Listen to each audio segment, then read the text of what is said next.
2025ஆம் ஆண்டு ஆசியான் உச்சநிலை மாநாட்டில் கலந்து கொள்வதற்காக அமெரிக்க அதிபர் டொனால்டு டிரம்ப் மலேசியா வரவிருக்கும் தருணத்தில் அவரின் மலேசிய வருகையை ரத்து செய்யுமாறு 23 அரசு சாரா அமைப்புகளை உள்ளடக்கிய ஒரு குழு அரசாங்கத்தை வலியுறுத்தியுள்ளது. இதன் தொடர்பில் இன்று சனிக்கிழமை நடைபெறவிருப்பதாக கூறப்படும் ஒரு ஆர்ப்பாட்ட கூட்டத்தில் கலந்து கொள்ளுமாறு அக்குழுவினர் மலேசிய மக்களை கேட்டுக் கொண்டுள்ளனர். பாலஸ்தீன மக்களுக்கு எதிரான இஸ்ரேலின் தொடர்ச்சியான தாக்குதல்களில் அமெரிக்காவின் பங்கு தொடர்பில் டிரம்பின் மலேசிய வருகையை எதிர்க்கும் நோக்கத்தில் இந்த ஆர்ப்பாட்டம் நடத்தப்படுவதாகவும் அவர்கள் கூறினர். காசாவில் ஏற்பட்டுள்ள மனிதாபிமானத்திற்கு எதிரான பேரழிவிற்கு எதிராக மலேசியா தெளிவான தார்மீக நிலைப்பாட்டை எடுத்திருப்பதாக நேற்று முன்தினம் வியாழக்கிழமை இரவில் வெளியிட்டிருந்த ஒரு கூட்டறிக்கையில் அவர்கள் தெரிவித்தனர். வல்லரசுகளிடமிருந்து போட்டித்தன்மை, உலகளாவிய சவால்களை எதிர்கொள்வதில் மையத்தன்மையையும் சுயாட்சியையும் ஆசியான் தற்காக்க வேண்டும் என்று பிரதமர் டதோஸ்ரீ அன்வார் இப்ராஹிம் வலியுறுத்தினார். கலந்துரையாடலும் பரஸ்பர மரியாதையும் முக்கியமாக உள்ளன என்பதை அந்த அனுபவங்கள் காட்டுவதாக புரொஜெக்ட் சிண்டிகேட்டில் வெளியிடப்பட்ட கட்டுரையில் பிரதமர் தெரிவித்துள்ளார். மேலும் இது வட்டார அமைதியின் பாதுகாவலராக ஆசியானின் பங்களிப்பில் மக்களின் நம்பிக்கையை வலுப்படுத்துவதாகவும் அவர் விவரித்தார். உலகின் பன்முக தன்மை கொண்ட வட்டாரத்தில் பதற்றங்களை களைந்து நெருக்கடிகளை தடுத்து செழிப்பை வளர்க்க ஒத்துழைப்பு கலாச்சாரமும் வெளிப்படையான தொடர்பும் ஆசியானுக்கு உதவுவதாக டத்தோஸ்ரீ அன்வார் தெரிவித்தார். உதாரணத்திற்கு கம்போடியா மற்றும் தாய்லாந்து எல்லையில் நடந்த பதற்றம் தொடர்பாக அந்நாடுகளின் தலைவர்களுடன் சந்திப்பு ஒன்றை நடத்தி போர் நிறுத்தத்தை அடைவதில் ஆசியான் தலைவராக மலேசியா வெற்றி பெற்றதை அவர் சுட்டிக்காட்டினார்.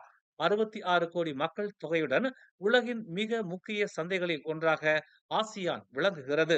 இருப்பினும் வளர்ச்சி இடைவெளியை குறைத்து ஆசியான் உறுப்பு நாடுகளிடையே மிகவும் சமமான உறவுகளை உருவாக்க வேண்டியதன் அவசியத்தை அன்வார் வலியுறுத்தினார்.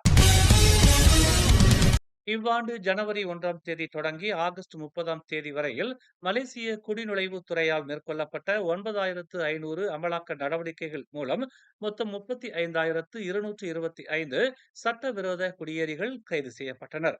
முறையான ஆவணங்கள் இல்லாமல் நாட்டிற்குள் நுழைந்தது, நிர்ணயிக்கப்பட்ட காலத்திற்கு மேல் தங்கியது மற்றும் சுற்றுலா அல்லது தொழிலாளர் அனுமதி அட்டையை தவறாக பயன்படுத்தியது ஆகிய குற்றங்களுக்காக கைது நடவடிக்கை மேற்கொள்ளப்பட்டதாக உள்துறை அமைச்சர் டதஸ்ரீ சைஃபுடின் நசுத்தியோன் இஸ்மாயில் தெரிவித்தார்.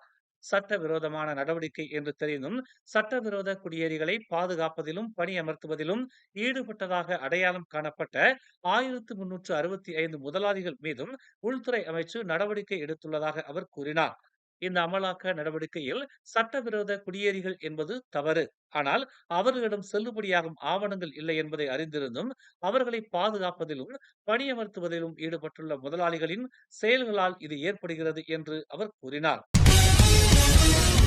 நேற்று மலேசிய விவசாய கண்காட்சி பூங்காவில் நடைபெற்ற தேசிய அளவிலான மிலாது ரசூல் தின கொண்டாட்டத்தில் மாட்சிமை தங்கிய மாமன்னர் சுல்தான் இப்ராஹிமும் பேரரசியார் ராஜா ஷரீத் ஷோபியாவும் கலந்து கொண்டனர்.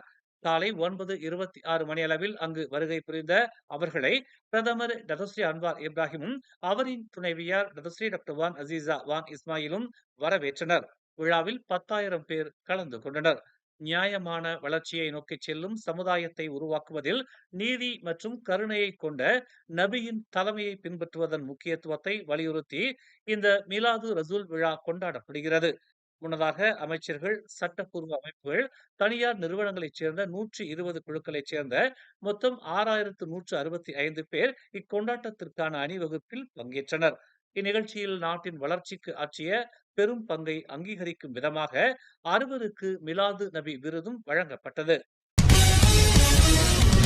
மித்ரா எனப்படும் இந்தியர் உருமாற்றுப் பிரிவின் உதவித் தொகைகளை பெறக்கூடிய தனியார் பாலர் பள்ளிகள் கூடுதல் மாதாந்திர கட்டணம் வசூலிக்கப்படுவது கண்டறியப்பட்டால் நடவடிக்கை எடுக்கப்படும் என்று எச்சரிக்கப்பட்டுள்ளது.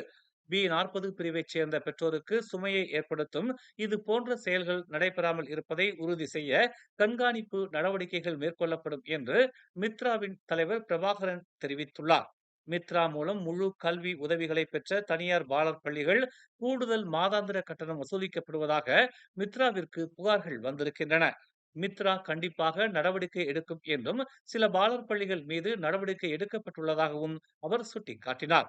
அவர்களும் செலுத்தப்பட்ட பணத்தை பெற்றோரிடமே மீண்டும் ஒப்படைத்துள்ளதாகவும் அவர் கூறினார்.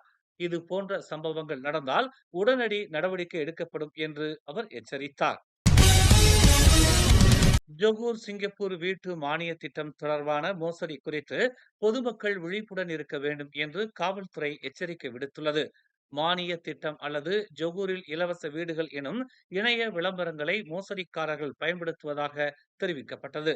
சிங்கப்பூர் ஜொகூர் அரசாங்கங்கள் இணைந்து வீடு வாங்குவதற்கு மானியம் வழங்குவதாக பொய்யான தகவலை அந்த விளம்பரங்கள் கொண்டுள்ளதாக கடந்த வியாழக்கிழமை காவல்துறை தெரிவித்துள்ளது. விளம்பரங்களில் குறிப்பிடப்பட்ட விவரங்களை நம்பி விண்ணப்பம் செய்ய விரும்புவோருக்காக விளம்பரங்களில் இணைப்புகள் இடம்பெற்றிருக்கும் என்று தெரிவிக்கப்பட்டது. இணைப்புகளை அழுத்தினால் வாட்ஸ்அப் தகவல் தளத்துக்கு அவை கொண்டு செல்லும்.